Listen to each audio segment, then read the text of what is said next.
Brandon, I don't really know what to make of it. I don't know what to make of the coaching carousel at this point. I'm noticing that a lot of teams are really ending up with who they should have ended up with anyway. And it seems like a lot of the moves were pre-calculated. And it confuses me. And it confuses me a lot, Brandon, because I don't see a world where I look 2 months ago and I think to myself, yeah, Kyle Whittingham is going to be the next head coach of Michigan. Never. I never would have saw that coming. The legacy of Sharon Moore, who knows what that's going to be.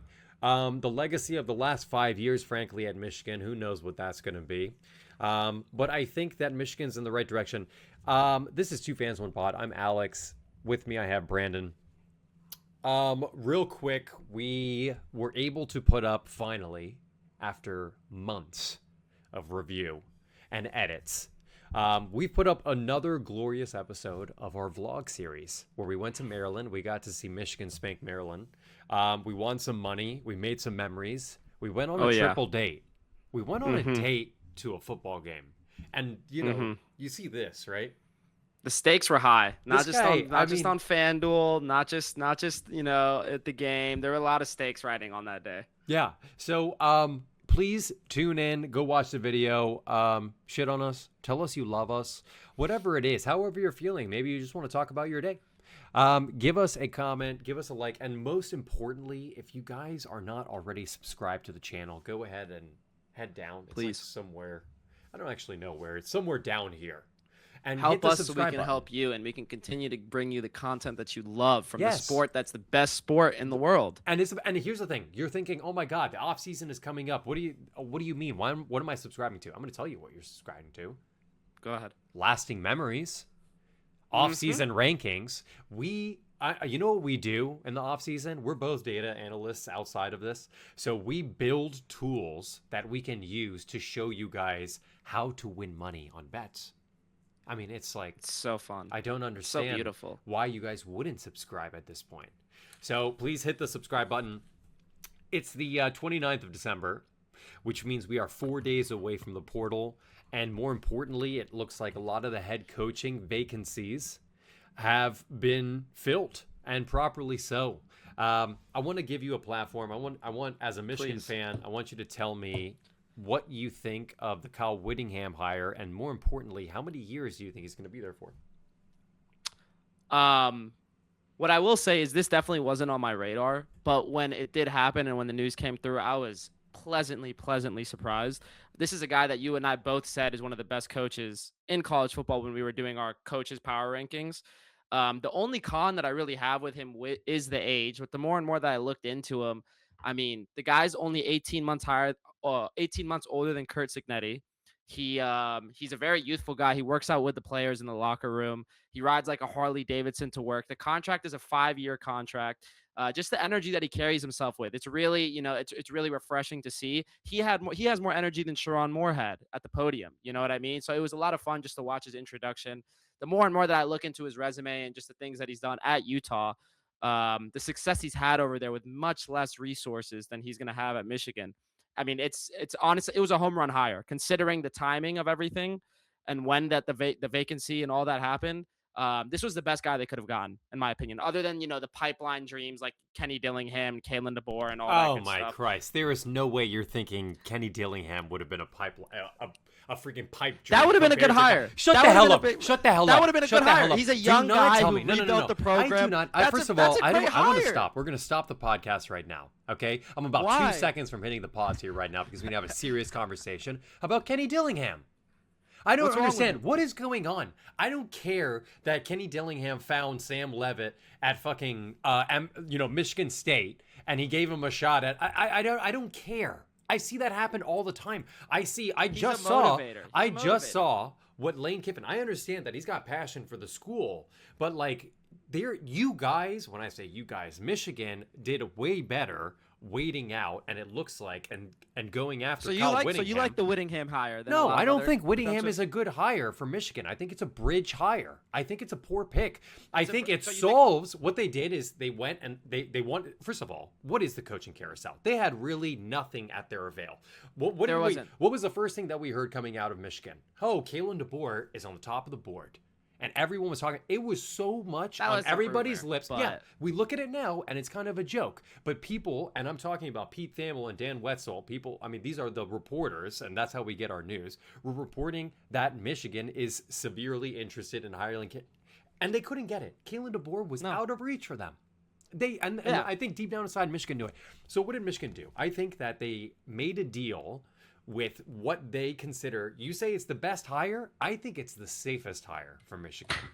I think what they did was they took a step back and they kind of looked at, the last 5 years. They took a serious assessment and also a formal assessment in the form of an internal investigation on the culture of Michigan and their athletic department as a whole. And they kind of realized that they're in shambles. So let's credit Ward Manuel for whatever extent that he had in the help of this head coaching search. But really, this is the safest hire they could have done. This is not the best hire they could have. This is the safest pick. This is someone who was at a program which, let's be honest with each other, when you're in Utah and you're head coaching for BYU or Utah, you're not really going to run into a lot of student conduct issues because most of the population is Mormon. That's just the nature of what it is. So, but it's a guy who's, he has the reins of a Utah program that really is problem-free. There hasn't been any issues, any sort of scandals or anything, but also has been able to have a steady win rate with an otherwise unnotable program. Obviously, Urban Meyer was there. He had a fantastic record with the program too. But Kyle Whittingham brought stability, and I think internally, I think Utah was very much, this is from what I've read. Okay, so let's take it all for word, with a grain of salt. But it sounds like the Utah head coaching job was next man up mentality. I think the Utah program was ready to part ways with Kyle Whittingham for the past couple of years, and he kind of just kept extending his stay. I mean, he had a monster season, and it was backed by a really, really good roster that they were able to build from the portal. I don't know. Kyle Whittingham, Michigan, yeah, it makes sense. Is it the best? Is it the best hire? No, definitely not. Is it the So what would be Yes. a better hire? The better hire is If it's not the best. the better hire is Kalen DeBoer. Okay. We're not doing that. We're not doing that. Yes, We're we not are gonna doing do that. We're not- Yes, we No, are. because he's not going to leave. He's not going to leave Alabama. And If why we're gonna be why is he realistic not here- going to leave Alabama? Why are you going with a man who's in his 60s, who's leaving a steady program for Kurt the last 20 Cignetti. plus Kurt years? Cignetti is what happened with Kurt Cignetti in Indiana. Kurt Cignetti could go ballistic at Michigan with the resources And what's that they have. exactly? But we're in a different era, Brandon. So age is we nowadays are in it a doesn't different matter. era. Indiana, he probably has more money at his disposal right now than Michigan does to their head coach. I promise you. Do you read the stipulations on his contract? He has guaranteed money every year for their roster. 100%. That's a crazy 100%. take. That's a I'm crazy telling take. you. You think You're Michigan's telling going to me- let a you're- school like Indiana Where is have Michigan? more resources backing and funding than them? They just gave Bryce Underwood $12 million. Okay, but all I'm saying is they stole the not five-star only- recruit from not LSU. not only did they increase the salary of Kurt Cignetti by 25% from this 1 year, and that was from a guarantee that he had last year, but they also increased his pool and his availability, and he's at terms right now where there's undisclosed funds coming in, and they're talking about it, how Indiana's fan base is able to produce just as much money to put up with the big guys. That's what I'm reading, and that's what I'm saying. And you know what? This is 2 years in a row, Just Brandon. as much money Brandon, to produce with the big guys. Indiana Michigan is a was top a five joke. brand in college football. Dude, Indiana's Michigan a is joke. Top 5 brand in college football. They just came off of a national championship 2-3 years ago. You want to talk about scandals? Oh, you wanna- BYU okay. doesn't have any scandals. No, you're right. BYU doesn't have any scandals. Okay, but- if we're gonna talk about the state of Utah, that's what we're gonna. Okay, let's do that. Right? Let's do Yeah. that. Moving on. His bowl record is 11. I believe it's like 11-6. His bowl record is. You're talking about Kyle Whittingham now. Kyle Whittingham. His bowl record is 11-6. Urban Meyer himself said he's the best football coach in college football. He said this in 2023. Oh, let's take a He's deep breath, a top you 10 guys. coach. Okay, let's ignore this is from Kirby Urban Smart. Meyer. Okay. This is from Urban Meyer. Oh, you're telling me 10, the former head is coach he not of a Utah? top 10 coach? The Is he former not a head top coach 10 of Utah? Is he not a top 10 coach of college football? Is Kyle Whittingham not a top 10 coach? Kyle of college Whittingham football? will That's what I'm go asking into the coaching Hall of Fame. you. Hall of Fame. He'll go to the Exactly. coaching Hall of Fame. But if you want to talk about coaches that are going to have a lasting impact on your franchise, because they're franchises at this point. I understand. Kyle As far Whittingham as is a coach, bridge. he is a He's a bridge. He is a bridge coach. He's a He's safe the best pick. bridge coach you can have. But guess what? Is he not a better? Is a bridge coach? He's a bridge coach that's better than Sharon Moore. Okay, well, I don't want to be that guy, but 100% of the coaches currently are better than Sharon Moore because they're not breaking and entering into people's home. Okay, I hate to break it to you. Sharon Moore he could be a good head coach as far as his output. I don't think he was ever a good head coach. He was a joke of a head coach. You know how I felt about Sharon Moore. Yeah. You know he's how a I complete felt joke about of a him head as coach. But I still think that Kyle Whittingham is a top 10 coach in college football. I don't think there's any denying that. You agree with top that? 10 in what You agree sense? with that? In what sense? What are you a top 10 of in what? terms of stability, in terms of his resume, Stability. in terms of winning, Stability. in terms of being a player's coach, Winning in terms is of being a player's coach, winning. Developing. He was winning Winning games with important 3-star games. athletes. Look at He what he took did them to this the past Rose year. Bowl. This past He year, took them to the Rose Bowl twice. he might have in 2022 and 2021. Do you know what Penn State did to them? Obliterated them. It's Utah. They tore It's Utah. I'm just saying. It's totally understandable to say that Kyle Whittingham is a stable head coach, but there's no 3-0 way against USC. you're gonna. Let's. He won the Pac-12 twice. I understand that.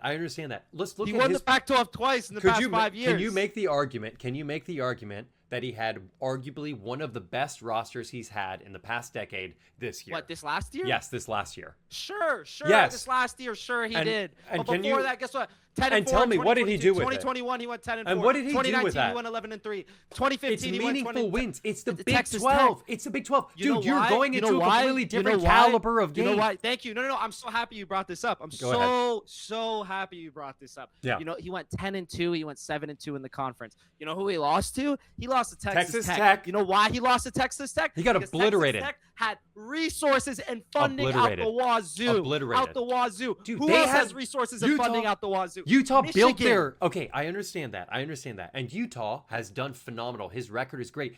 Who am I to talk? Look at Matt Campbell. He's in a similar position. Actually, he's arguably the same type of head coach. He is. He's really There you scandal free. go. I know. But look, he's not the best head coach that Penn State could have gotten. I'm not arguing that at all. He is by far the safest pick, and I he understand fits what with the you're saying. program. I'm just saying with Whittingham, it's not the best pick that Michigan could have had. And I promise you, Michigan fans will not be satisfied next year with the 10-2 record and not going to any sort of Big Ten championship. You will not be satisfied with that. We're going to the Big Ten championship. Okay. We're going to the Big Ten championship. You said that last. I'll never forget the text you We're going- sent me when Okay, Bryce come on, Underwood. it's so- When yeah. Bryce We had Underwood the youngest swapped. roster. When we had Bryce the youngest Underwood roster in the swapped, Big Ten, and when we he went 9 and swapped 3. his commitment from LSU to Michigan, you sent me a text. Come on. You remember this?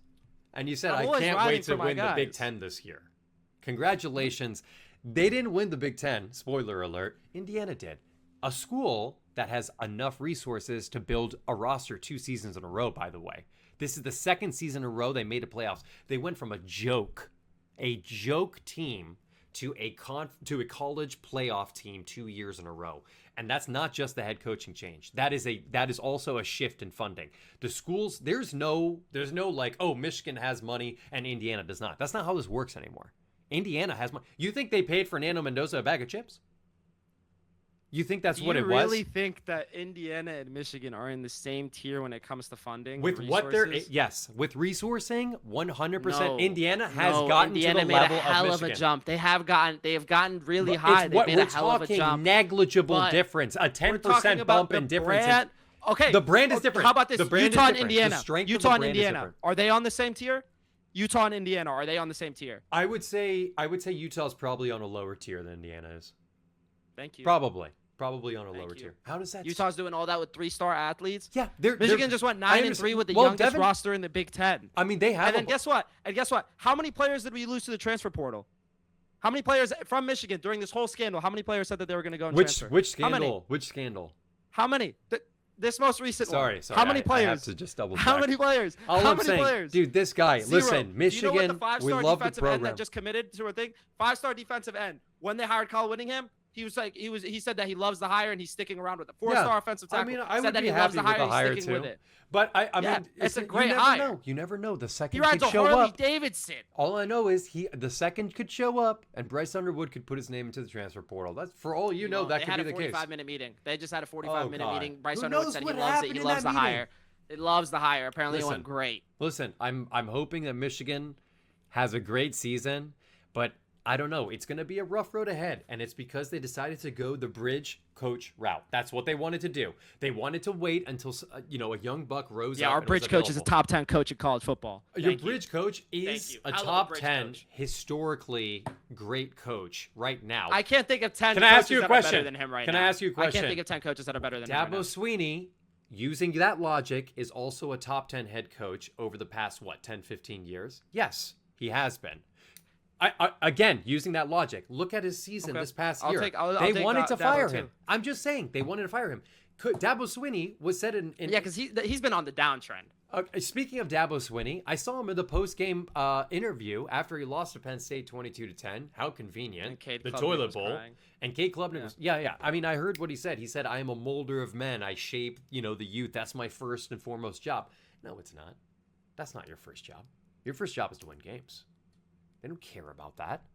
This is a man who is so stuck. I understand that I am so happy that you are devoting yourself to building, men, and you're using the sport to be able to shape young minds. I love that. I love that. But there is no way you're going to say that that's my first and foremost priority, and that's all I care about. And if you guys want to get rid of me, it's because I'm a nice guy. That's what it felt like to me. That's what it kind of felt like. It kind of felt like, okay, cool. You had a 7-6 season after projecting to win potentially the national championship in 2025. Yeah. So doesn't look great. I think, if Dabo Sweeney, and I want you to be very honest with me here, Brandon, if Dabo was available, if he got, nixed a little earlier in the season, does Michigan not hire him? 100%? Do they not? Okay. I think they would definitely take a good hard look. I don't know. I don't know if they would. I really don't know. Let me also ask you another question. If it was between Kyle Whittingham and Dabo Sweeney, who are you taking? Probably Dabo. But Dabo's a good coach. Kyle Whittingham, you and I both know, sometimes the marriage just has to end. He is a bridge head coach. He is. Dabo Sweeney could build another dynasty at Michigan. Ever seen. Dabo Sweeney has proved it. He could build a dynasty. He could do it. He could, yeah. But guess what? He's not available. He's not available. He'll stick with Clemson. Who knows what's going to happen with that shenanigans? But huge, also unrelated, huge congrats to Penn State. Yeah. How did they end the season? Yeah. What was it? It was 7-6. Also, the same as Clemson. It was a rough season. It was a really rough season to watch. I will say it was really nice to watch all of these random freshmen and people. And that's what bowl games are nowadays, by the way. It's kind of just like, oh, this senior decided to play. Denai Dennis Sutton played for the first half, I think, and he got a sack. That was awesome. Mm-hmm. It was a big third down sack. Sorry, my hair and my face is extremely disheveled today. But I had just getting into it. It was actually a beautiful game to watch. It was a complete win in the trenches. I think Penn State has a lot of young kids that look pretty good. Are they going to stay? I don't know. That's why I don't want to get too attached to them. I want to wait until the second rolls around. I already saw that there's a number of Penn Staters that said they have intent. Chaz Coleman entered the portal. To enter the portal. So we'll see how everything plays out. I mean, what happens to Penn State is like, are all the players that basically said their intent to transfer from Iowa State? I think it was like 16 players, something like that. Are they all I can see majority of them. Majority, probably. Is that what's going to happen? Is that going to be the norm? I don't know. It could be. I don't know. Ethan Grunkmeyer looked really good. I think he looks more and more comfortable every game. Rocco Becht has years of experience also. This would be, his third year as a starter if he came to Penn State. I mean, who knows what could happen? What would you like? What I want, it's what I want. And what I think Andy Kotelnicki wants, if he ends up staying as the offensive coordinator, is he wants Bo Perbula back. and he entered the portal. I think if Bo came back, he would fit into that offensive scheme, no problem. Quick.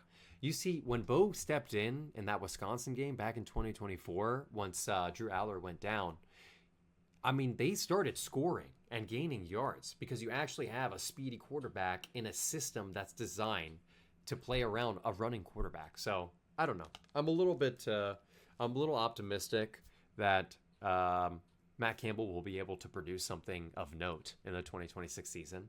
I'll tell you what, January 2nd is going to be insane. Once the portal officially opens, the amount of movement and everything. Oh my God. I'm scared Social for media it. is going to go ballistic. I'm scared for it. I think our Sunday after is not only going to have the reactions from the games. Maybe we'll do two-parters. Maybe we'll do like a post-game reaction and then a portal reaction day one. Other bowl games. Did you see any other fun bowl games? That Cal Hawaii game. Oh my God. I didn't get a chance. It was a late one, right? I didn't get a chance to watch it. Anything after like 9 p.m. kickoff, I'm usually in snoozeville. They were up like 21-0. JKS was looking great. De Jesus, the Cal wide receiver, he was looking good as well. They just need to build around those two more. I mean, especially JKS. Like, they have nothing else besides that, it seemed like. And their defense, I mean, good God. This is a team that has Ron Rivera as their GM, like a Hall of Fame linebacker. I'm not 100% sure if he's in the Hall of Fame as a player, but I know that he was on that Chicago Bears defense, and he went to Cal, and that was his whole thing, was being a big, physical, gritty linebacker. And my God, I mean, dude, that team didn't know how to tackle. They gave up the lead. Hawaii they came back, and they had the momentum swing was incredible. Like, the tackling by Cal, it was unbelievable. You could tell that I had a bunch of money on Cal by my reactions, but yeah, I mean, JKS is a special talent. I'll say that. But I know that they have the Oregon DC coming in to be the next head coach. I'm blanking on his name right now, but everybody's talking about how good of a job he's been doing just handling the transition, and how a lot of players are really motivated to have him on board. Staff is excited to have him, the boosters and the funders and the higher ups and all that. So we'll see. I mean, I'm sure he's going to put an emphasis on the defensive side of the ball. So I think that's the first thing that Cal needs to address going into the offseason. And then you build around JKS because, my God, dude, that guy's a special talent. You know that. Hawaii, though, that team was just fighting till the very end. Kudos to them for defending their home turf. Did you know both quarterbacks, I believe that they were like childhood friends and all that, both from Hawaii, both played each other in high school. Like, that game had so many players that played against each other or with each other in high school. So it was a crazy game. I believe the split fan-wise was like 60-40 Cal fans and Hawaii fans. It was absurd. JKS had his whole, all his family came in to watch the game, or, I mean, they're already there, but it was incredible. It was a really good game. Cal lost, a heartbreaker for sure, but kudos to Hawaii. That game was incredible. Yeah, I got a text from Brandon saying Cal wins, by the way, nothing else. So me being an excellent podcast co-host went ahead and I put money on it blindly. Thank you, Brandon. Kudos to all you Hawaii fans.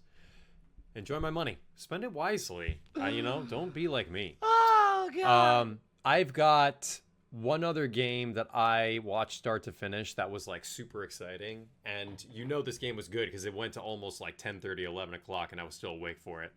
LSU Houston. And I really like the state of bowl games now is just like, which seniors, obviously, I mentioned this before, it's like which seniors are willing to keep playing for this one game and for how long, and then how are the young talent going to do? This is really like an extra spring game for me, right? That's how I'm kind of treating it. I think, here's what I took away. The only thing I took away. Trey'Dez Green, Berrien Brown, Xavier Thomas, these three people in tandem, I will never understand how LSU could not get it going. I don't understand how Nuss, maybe it was a Brian Kelly thing. It just does not make any sense to me. You have three complete freak of natures who are playing on your team and are just unwilling to lose. Berrien Brown took the freaking opening kick for a return. I mean, he is so dangerous. And then Trey'Dez Green, the catch and the yak that he had on every single one of his catches was disgusting. I don't know. I'm a little bit worried. They did interview Lane Kiffin mid-game. Yeah, And it was an exciting game, so it was kind of awkward. Like there was touchdowns happening and crazy plays being made while they're like, and then like middle and of the Lane thing, is they just start like, interviewing him. and then you just hear Lane in the background. And he's like, yeah, so like the shopping cart, like they were charging for bags, dude. Like, shut the hell up, okay? Shut the hell up. I don't want to hear about your bullshit. He loves the limelight. He's so cringe in that way. You love the limelight. Dude, nobody cares. Congratulations. A video of you committing theft went viral. Ha ha. Loved it. Go win a game. Go turn LSU around from their mediocrity. I can't wait. With weapons like this, it's too easy. With weapons like this, it's too easy. Trey'Dez Green he might be the best athlete in college football next year. I'm not even joking. Now that Caleb Downs is going to be gone, and he's a sophomore, I believe, right now. So yeah, he could say another 2 years. He's insane. He's insane. I cannot wait for this guy to go to the NFL, frankly. But yeah, he's a monster. And like I said, Xavier Thomas, he only had 1 catch for 15 yards. But Xavier Thomas and Barryon Brown, both of them are scary, scary athletes. So I don't know who's going to be quarterback there next year, but whoever it is going to have plenty of talent. Granted, all of them stay. Let's get into these matchups, dude. Let's get. Okay. Timesheets. Everyone, do your timesheets. Here's the deal. We have a few games coming up that. Yes. How do you want to do this? You want to do chronologically? Let's do chronologically. Let's start with. You choose. We'll start These with. These games are tough. We're gonna start with.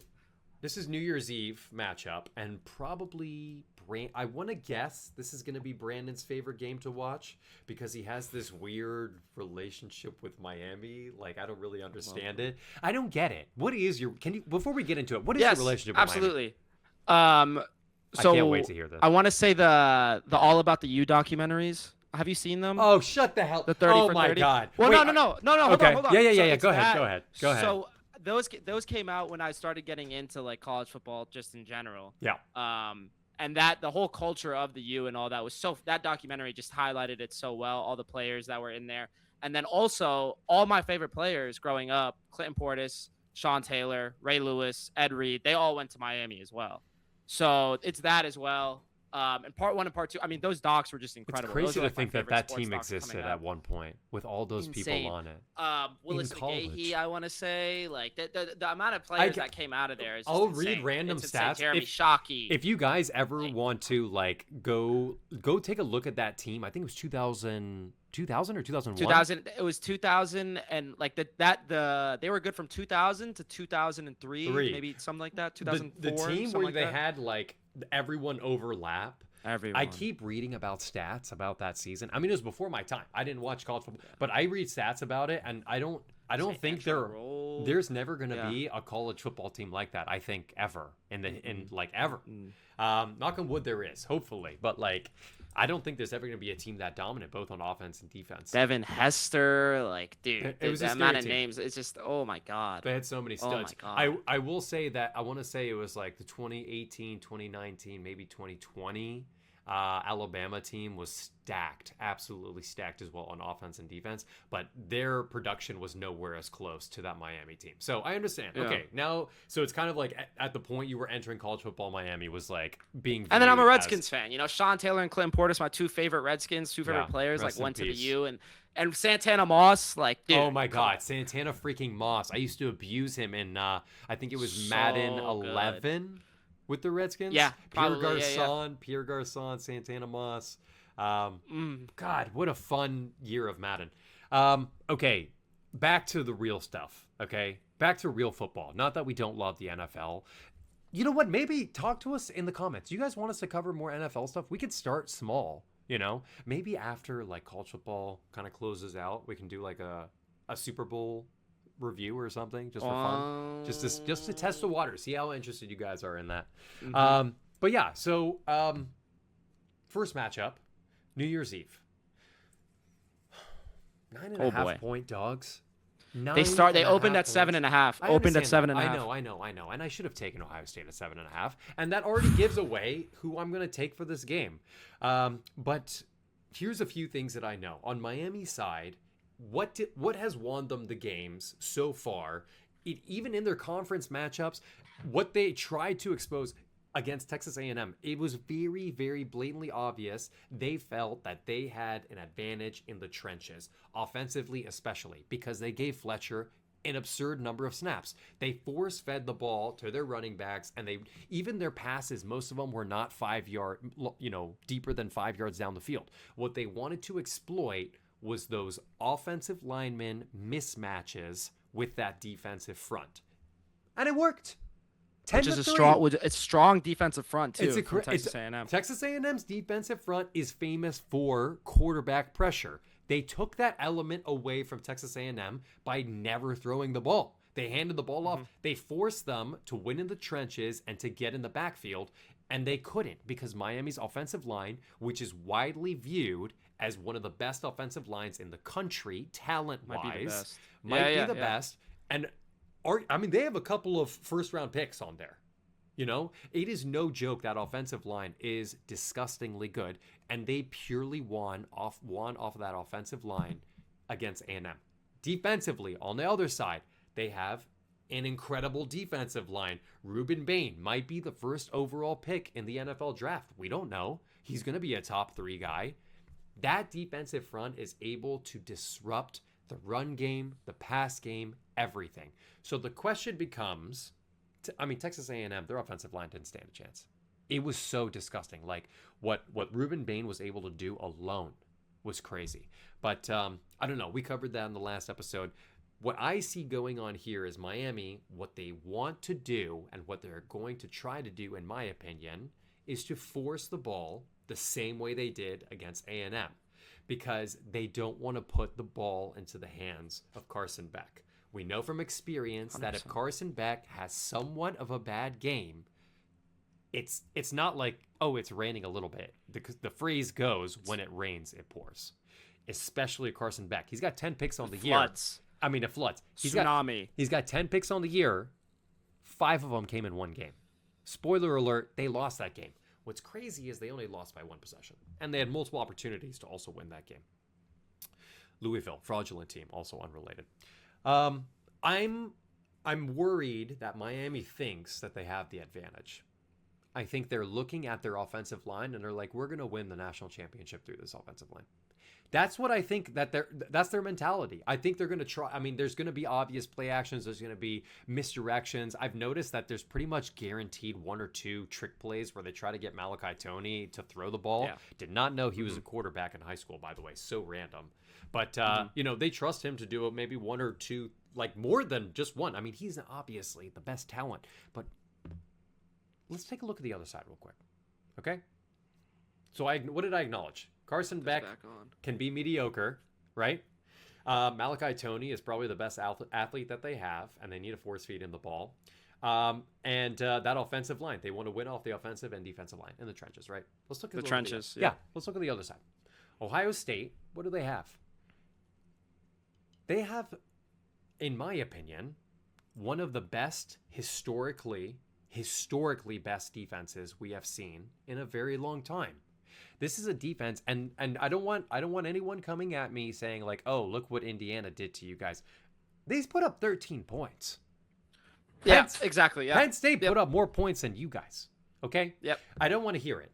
What I see happening here is I see Miami thinking that they have the obvious mismatch. They're going to try and force it, and then you have players like Sonny Styles who are not going to allow that to happen. They have a front seven that is to be reckoned with. They have a secondary that's experienced, frankly.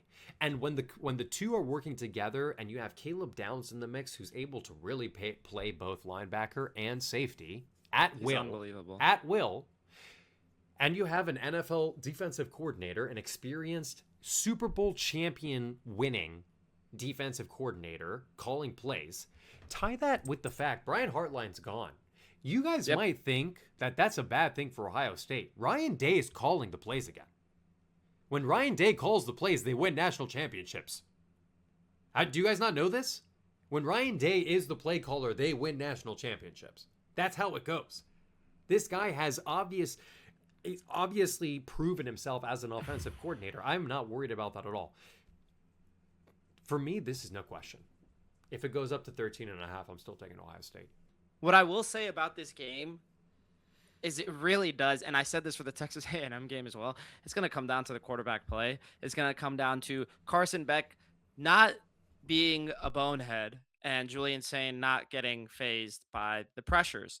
I do think that what Ohio State has in their advantage is that they're more familiar now with what's coming at them than they would have been if they played Miami in the first round. They saw how Texas A&M played against them and how they played against Texas A&M, and I think they're going to make adjustments to, you know what I mean, counteract the pressures and find ways to maybe run the ball and not leave the ball in Julian Sain's hand for an extended period of time. I think there's going to be a lot of play actions in this game.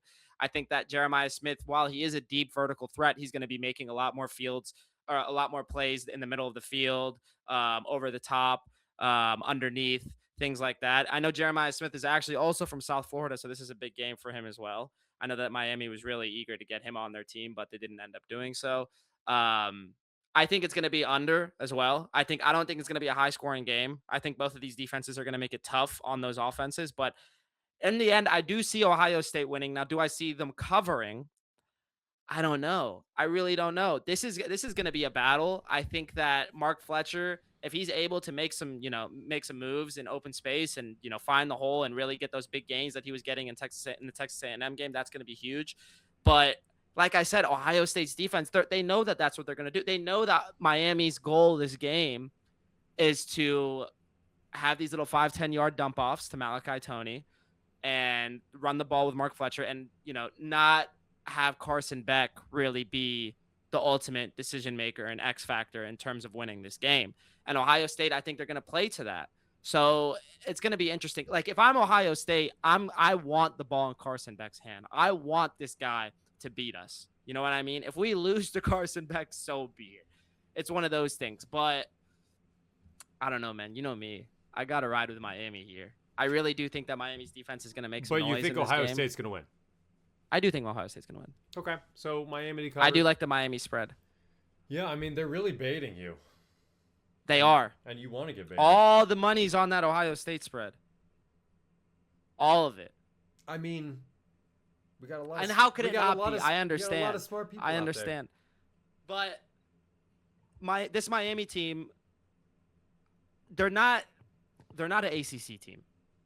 I heard Josh Pate say that the other day. They just aren't. They're more of a SEC and Big Ten team, if anything.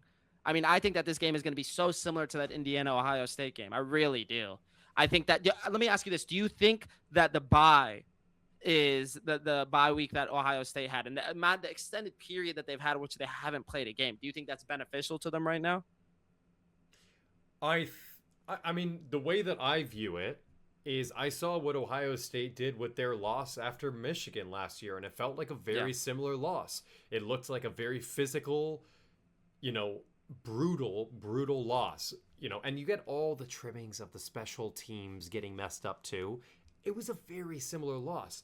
What did Ohio State do with that loss last year? They turned it into an absolute showing.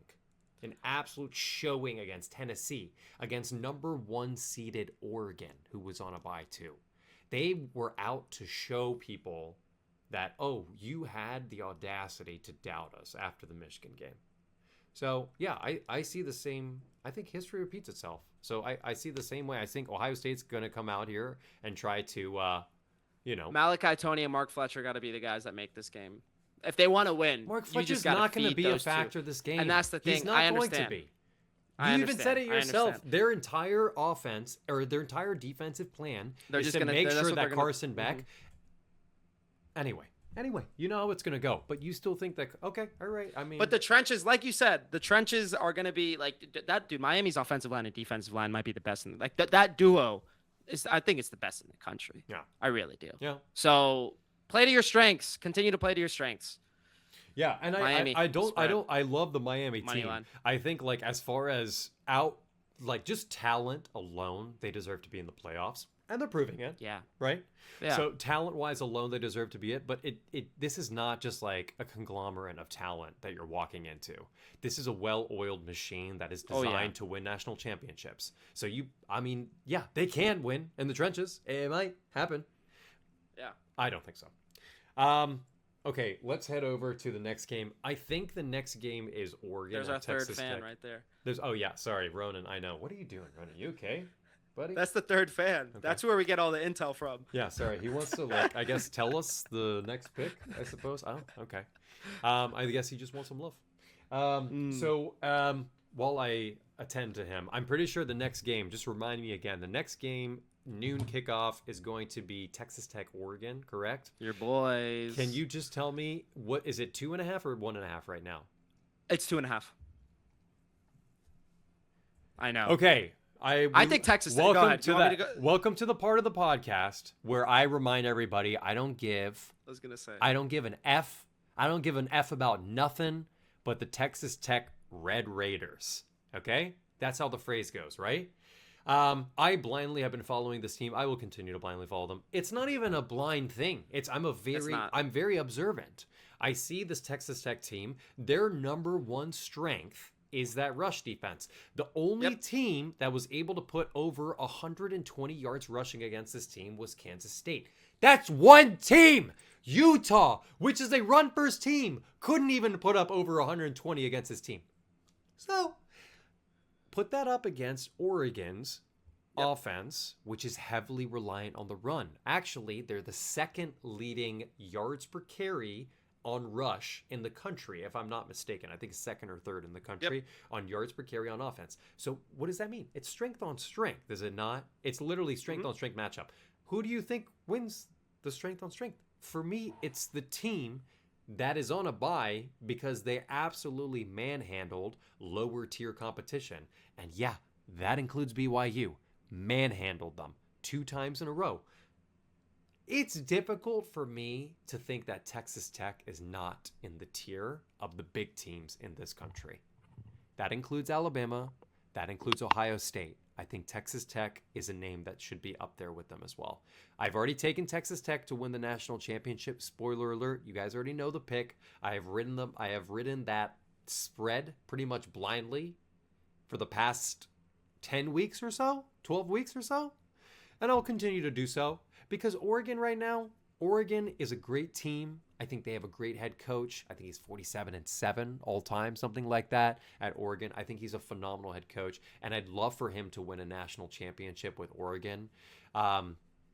But the team has not necessarily been the most dominant on defense, in my opinion.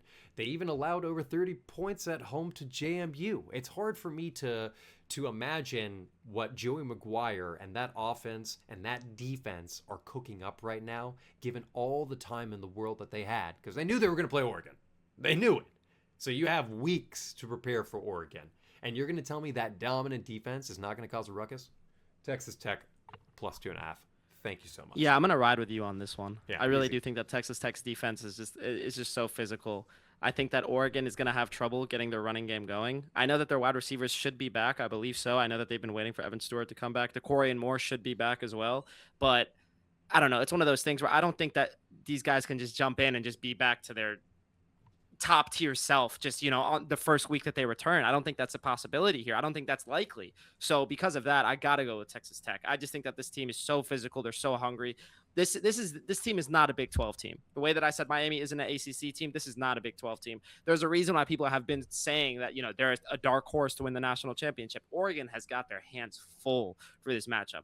I'm sure Dan Lanning would rather play a number of other teams, honestly, than they would play Texas Tech. I'm sure that they would rather play Miami. I think that they would rather play Alabama as well, because at least it's something that you're more maybe familiar with. This is a Texas Tech team that we haven't seen in terms of previous years. This is a really tough physical team. I think that this game is going to go under as well. I do think so. As long as Baron Morton can play his game, and the defense I think that the defense is going to give Dante Moore hell. Yeah, I really do. And they're going to give opportunity. It's field position. Romello Height, Jacob Rodriguez, like that D line is just insane. They're just so fast and physical. It's a hell of a team. Yeah, I think Joey Rodriguez 5th, 6th in the Heisman voting. I think he ended up. I don't remember, but I think it was 6th. It was 6th. He was, which is ridiculous. Yeah. He should have been in New York. He should have been in New York. He was a freaking specimen. He was a human specimen on the field, a college football specimen. And you know what? I think when I think of Joey Rodriguez, I think of him next to McGuire, like in an interview, they're doing a post game interview, and his first rushing touchdown, and he just has that mustache, and he's giving the pursed lip smile like this, like a proud son.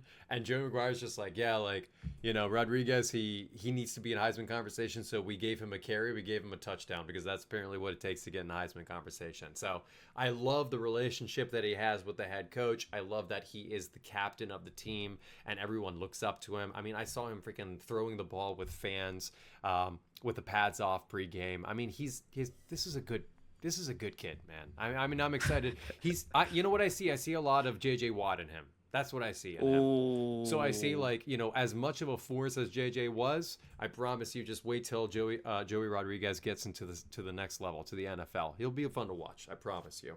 So I'm really excited. I'm really excited for this game. I'm really excited for Texas Tech to get this win. Excellent. I'm so happy we're on the same page on that one. Thank God. This is the first time I think so far this pod, right? Yeah. Oh God. Actually, yeah. Since the start.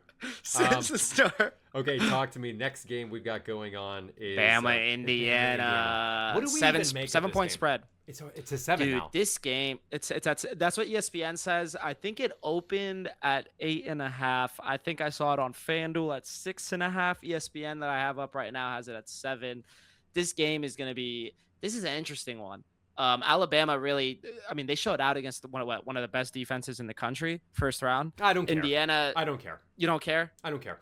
If anyone who says, Let me hear it. Anyone who says that Alabama showed out, it wasn't Alabama, okay? Ty Simpson was, I don't know what happened. I think he was possessed by Tom Brady or something. Something happened. And he had this fucking nonsense game that allowed them to have a crazy comeback. He stood in the pocket like a man. And he delivered. Can you remind me the freshman's name again? The freshman receiver? Latier? I can't remember his first name. Latier Brooks. Dude. Breakout game. I think they found their guy. Like, it wasn't killing. This was Tyson. But listen, it's the problem that their solution is their problem. They have zero run game. It doesn't matter. It doesn't matter that you have this guy who can show out in a game when it matters most if you can't run the ball. Oklahoma, I mean, dude, John Mateer, what happened to this man? Even in the first 17 points, he's not. Gotta be the injury. I don't know. Is it an injury? It's been months since the injury. I feel like at this point it's a mental. He's got mental lapses. His reads are off. I mean, he's not. And then you couple that with the fact that he, on third down and short, instead of running for the first, he goes for the deep bomb and it gets dropped. It's a mental. I promise you, it's a mental thing for him. Alabama had every opportunity against Oklahoma, and they took them. They took every opportunity they had. I don't know if Indiana's going to give them those opportunities. That's the difference this game. Indiana's front seven is they lost their leading D tackle. I don't care. I don't care that they lost their leading D tackle. This is a front seven to be reckoned with. This is a team that does not allow rushing yards, and it's a team that frankly is elite across their entire defense. If you want to, we already know that they're going to force Ty Simpson to be one-dimensional. We know that. And the question becomes, is Indiana's defense going to show up and keep Ty Simpson under wraps? Is the pass rush going to get home? And I've seen it get home time and time again. So for me, this game is also not really a question. It's the unreliability of Alabama against the reliability of Kurt Cignetti's Indiana Hoosiers. That's what I see. And don't forget, Kurt Cignetti was at Alabama.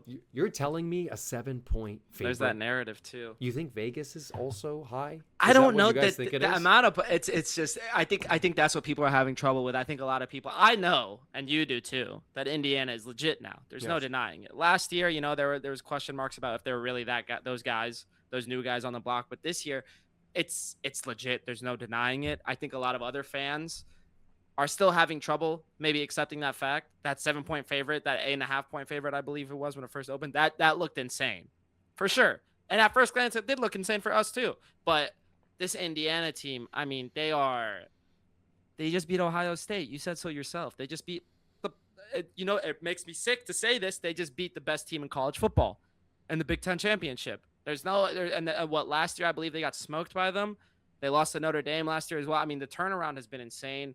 I think that Oh man, I'm gonna have to agree with you on this one as well. I just think Indiana's secondary is Oh, so you're good. taking So the that spread defense, -7. I'm Wow, taking it. so I'm that's what I'm taking it. saying. Alabama So for me, it's I've too been inconsistent. punching. It's more I'm I've been betting punching against Alabama. all since these lines came out. Since the matchups were announced, I've been punching like nonstop on FD and all that. But this was the one that I haven't been able to touch. I just can't bring myself to do it. I really don't know. Holy I crap. really don't know. But I do think Indiana. I do think Indiana. Indiana, I do think Indiana covers. I'm confident that Indiana will cover this game. I'm more than confident, and the reason why is because I know they're consistent. Scheiße. I know they're consistent. That's boom. It's consistency. That's what it takes, and it's a system. That's what Kurt Signetti is building. He built a system.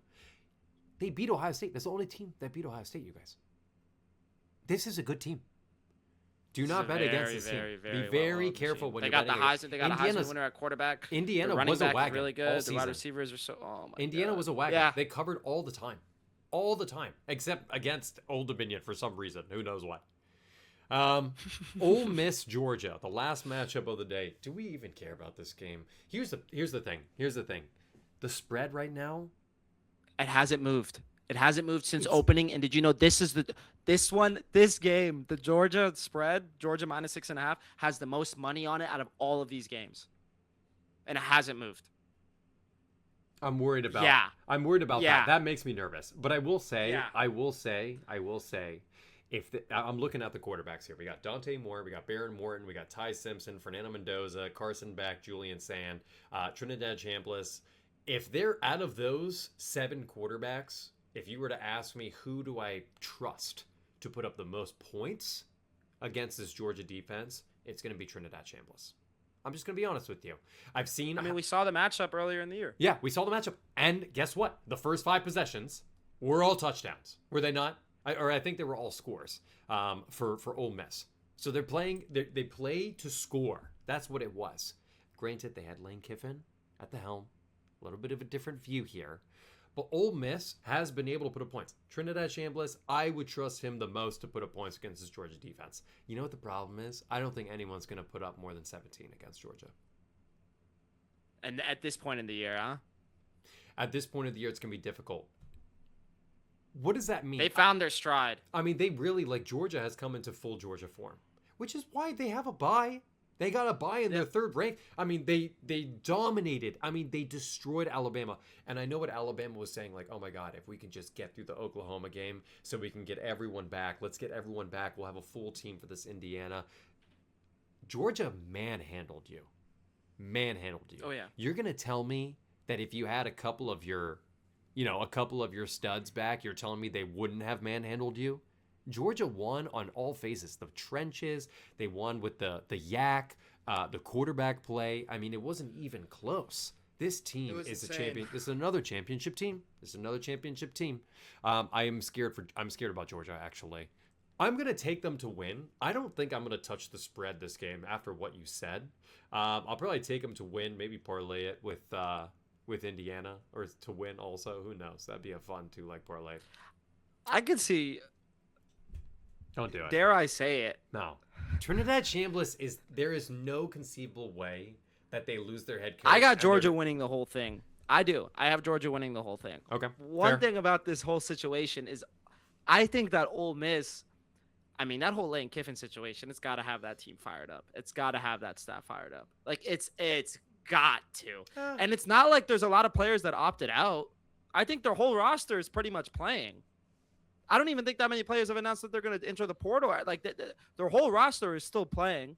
The schematics and everything, I'm sure, are going to be very similar, if not the same, to what they were when Lane Kiffin was still there. You know what I mean? They still have a lot of the same staff. So it's what, if anything, these guys are playing with a bigger chip on their shoulder than they would have had if Lane Kiffin was still there. You know? Yeah. So. Yeah, I think the whole chip on your shoulder. I think Ole Miss covers. It'll play. I think that kind of stuff plays for sure in the locker room. This is going to go down to the wire. But, dude, this is you're talking about – I don't think that Georgia's quarterback play is not as far off of Ole Miss's quarterback play at this point in the season. I don't think Georgia's offensive line or their wideouts are going to be out talented at all in any way, shape, or form against the Ole Miss wideouts in front and an offensive line. So, I look at this, I see Georgia coming into form. I see Ole Miss kind of riding on this whole pipe dream of like, we lost our head coach. Let's freaking use this to really gut out a win here. Maybe they cover. Maybe it's a close game. But Georgia's a championship team. They will execute. Yeah. I have seen Carson Beck. Oh my gosh, I cannot believe I just said that. I have seen Georgia time and time again be able to close out games the way they're supposed to. That's all I'm going to say. Yes. I see Georgia cover. I see Kirby Smart. That's what they do in the fourth quarter. And that's what they do. They specialize in it. They want to be down by 3 points in the fourth. That's when they thrive. So, I mean, if there's a lot of scenarios I see here where Georgia comes out on top. There's just too many. For me, they might think it's like a 75-25%, disparity on the win. I think it's closer to like 90-10. I think 9 out of 10 times Georgia wins this game. So I'm going to ride their money line. I might take their spread if it drops. Maybe if it drops. Georgia wins for sure. Georgia wins for sure. The spread is just terrifying. The spread is terrifying. Okay. That's it. That's the last matchup. I got to figure out what's going on with this guy, Rony Baloney. I don't know. We got to go out or something situation? You guys, as always, please like, comment, subscribe. We love that you guys have been interacting with us so much in the comments. God. It's awesome. I love when you guys fight each other. Like, all the animosity for the different teams comes out and everything. I don't know. What do we want to do for the schedule? I think we watch the New Year's Eve games, and maybe we do a quick reaction New Year's Day, like evening, depending on whether you're free or not. And then, and then we could do an instant reaction to the games, like a late night vibe. And then we'll do like a Sunday after the portal opens, and we'll see what people start committing to, because you can even decommit like within a couple of days, can't you? Also, so free agency coming out soon, huh? College football free agency. Oh my God. Am I missing anything? Am I forgetting anything? Go blue. Oh, Jesus. Kyle Whittingham, baby. Welcome home. Welcome home. Oh my God. Bandwagon. We love you guys so much. Peace out.